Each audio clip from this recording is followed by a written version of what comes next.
Hey beauties, good morning to you. So part 5, continuing now of the ex-satanist conversion story. Yeah, so she was like, the 19-year-old Christian girl was like, what, God? God, you know who you're talking about? It was like when God said to Ananias and the others, pray for Saul, you know? And they're like, God, you hear who you're asking us to pray for? And to witness to? This man basically killed and murdered and tortured a lot of Christians. He's an evil man, this. Similarly with the 19-year-old girl. God said, go and do it. She said, all right, God. But she had a plan. But one of the things you need to understand, as in the book of Isaiah, man plan, man as in men and women, but God is the one who establishes them all. Jamaicans have a way of saying man a plan, but God a wipe. So she planned in her little brain, thinking that she could outwit God, you know. Said, all right, nobody's up at 7 o'clock in the morning at that time. That time of the, you know, in the 90s. It would have been 90s because he was born in 75 and his conversion when he was 24 years of age. So she said, all right, I know what I'm going to do. God can't say me never follow him. But God watch, you understand, obviously God read our mind. He knows us 100%. He's omnipotent and omniscient and all almighty, all powerful.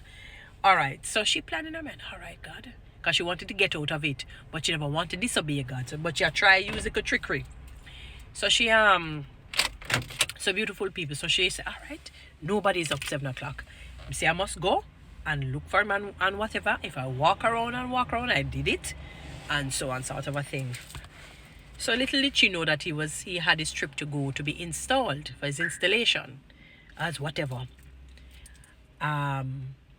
And his flight would have been maybe before 7, or he would have to leave out at 7 o'clock the latest, so that he can go to the airport and get to where he's going. And when she went there, she frightened because he was there. She saw him. She said, Jesus, and she can't believe it. She said, all right, she has to do it. Then she called him by his name. She said, James. He didn't answer. He said he heard her. But he said they all knew who he was. And remember, this is a man who demonic, he had no feelings. He never cried before. He never had loving emotions before, even though he got involved and had children. They're just maybe a sexual connection. And so on. Nothing, no. He said he never cried before, never had any deep, meaningful hug from any person before. And he didn't answer. And she called him again, James. He didn't answer, but he said, in their kingdom, if somebody calls you 3 times and you don't answer, you've been defeated. And he wouldn't have accepted defeat. So when she said James the 3rd time, he had to answer. And he said he was so infuriated, he was so angry. One, she didn't even call him Master James. She dared to, and he probably knew who she was, a Christian. And he remember, he specializes in wreaking havoc in the lives of Christians, especially if you're lukewarm. And he said, all right, he's just going to use his power and make her lose her mind, make her become a lunatic. She would have become crazy. He said when he looked into her eyes, what they do, they look in your eyes. He looked into her eyes. He said when he looked into her eyes, he saw fire. He saw light. He saw light and he couldn't believe it. So like he's trying to cast a spell and, do whatever. It's like it just blocked. He tried about 3 times, nothing. He said, no man, what is this? Then he shut his eyes and summoned the demons, about over 600 and odd demons. And he said, Lucifer was a part of it. He said when he summoned them,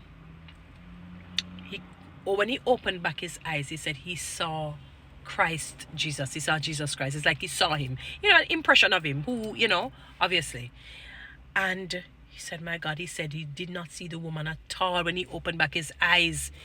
And he said one thing, he said when Jesus is present, every demon scatter them, cover them, afraid the devil, every one of them chase, because he's omnipotent, he's all powerful. There's no you don't say, Lord, I wonder which of the two is going to win, and if it's Jesus or say it. No.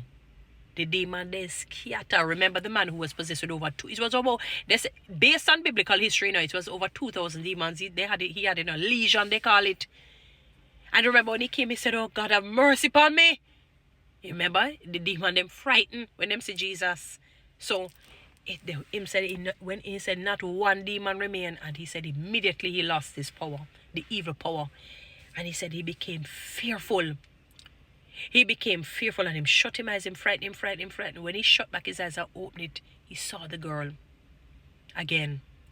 And he said he became fearful. Him said, Lord, she got to do me something. She going, And she walked up to him, and all the girl did was to hug him and said, Jesus loves you. He said when she did that, he said it's like everything that would have bind him or bound him came off. He said he bawled, he cried. She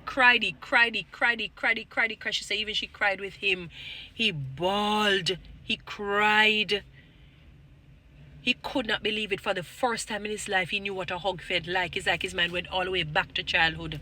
He cried, bawled. And, she said, Jesus loves you. And he said right then and there, he said the sinner's prayer. He said immediately after saying the sinner's prayer, and, she would have started to guide him and so on. He was a wealthy man, obviously. He had businesses, his houses. He said same time his house burnt down, flat, lost his businesses, and he was imprisoned for about 6 months. He said the top people came to him and said, look here, you need to renounce Christ or your life is going to be worse. You need to come back, they basically said, because he was the most powerful person, and he's daring to give up all of this. And he said he could not renounce Christ. He just could not do it. He said they tortured him. But he said, blessedly, not going to say luckily, blessedly, if there's such a word, they changed over the government. So because of that, the Christian girl got wind of what was happening, came and found a way to speak to people in authority and they got him off. And he got off, went back to his hometown or wherever it is, and she discipled him and about 20 out of them who came out of the witchcraft occultic world. And she discipled them. And then he said it after to the interviewer, that she said, God, if I'm a hindrance, take me away. And she prayed one day, fell asleep and never woke up back again. So she didn't die out of any sickness. She died very young, he said, at about 22. So she discipled them for about 3 years. You say they follow that whole Jesus principle. But there is power in a 2 year. I always say it's like with the pandemic. Who remember when the pandemic came?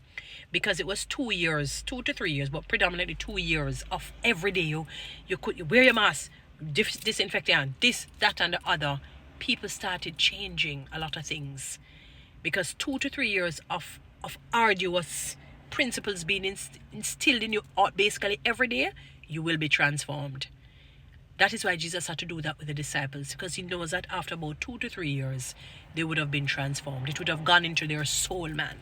So if you want to get somebody changed and transform for the better, work with them for basically every day for the next 2 to 3 years. And trust me, you will see transformation. And if they're pretending, it will reveal. So she died, he said it hurt him, it broke him, and, because she was so good to them. And moving forward, he became a pastor and so on. And then there was, he had, as I said, children out of wedlock and so on. And he became a pastor. So he started to pastor and, try and get people, delivered and so on. So 10 years would have passed, almost 10 years now would have passed. And every time he was getting in relationships, they wouldn't work. They mash up somehow. Him get engaged and mash up 6 months later. The person died. Oh, I'm saying, what kind of curse is this on him? Remember when he had gone before the witch, his umbilical cord was in place there.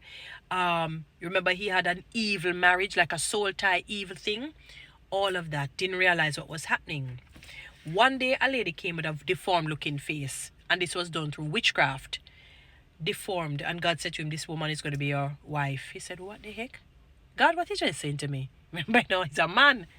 I said, God, like really, God? And look at me pretty woman, you really picked this deformed looking woman? I said, my God. I said, no, sir. So anyway, she came to him for counsel. And he said, can you pray for me? And she told him the situation, that this is a witchcraft attack to make her face deformed.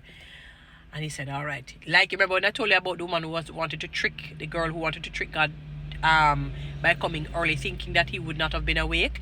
In his mind, he said, all right, I'm going to pray for her now. But him know him never mean anything. Because him never want her to be his wife because of how her face look. But he want to follow what God says and pray for the woman. All right, beauties.